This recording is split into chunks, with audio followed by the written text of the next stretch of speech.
परम प्रेममय श्री श्री ठाकुर अनुकूल चंद्र शाश्वती ग्रंथ पाठ मोर कथागुड़िक जदि तुमर केवल कथा और चिंतार खराक मात्र हुए करवा आचरण भितर दे सेगुड़िक जदि वास्तव में फुटे तोली न पार तेबे पाइबा जे तुमर तमसाच्छन्न रही ता किंतु अति निश्चय तुमर मु चरित्र दायित्व नहीं प्रथम ही जो मैंने करला बेलू पछाती भंडूर कर्मा और केवल खर्चरे चाटुकार बोली ही से सन्देह कर अंततः प्रथमतः हिसाब मागिले ही जो मैंने अपमानित हुआ अविश्वास कराहेउछि बोली मने करती असाधु अकृतज्ञा से अंतरर निबिड़ स्थान बसी धूमपान करुछि टिके आगेले ही बुझीपार कर्म व्यस्त चलन आउ से चलार उपचय खोजी मिले नहीं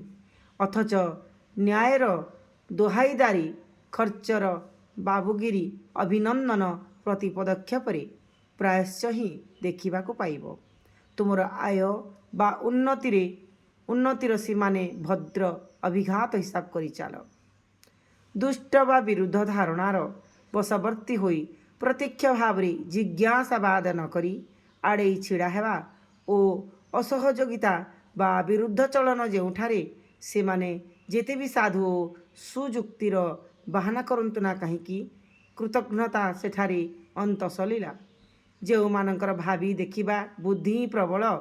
देखि भाविबा करिबा बा चलिबा मधुर लागेना स्वभाव सुनिष्ठ और दायित्वशील नुहंती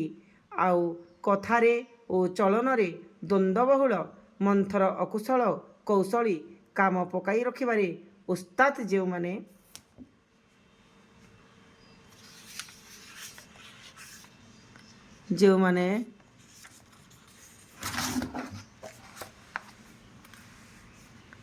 ओस्ताद जो माने से माने जोठाकू जानतु ना कहीं अप्रतुलता को ही बेसी आशा कर।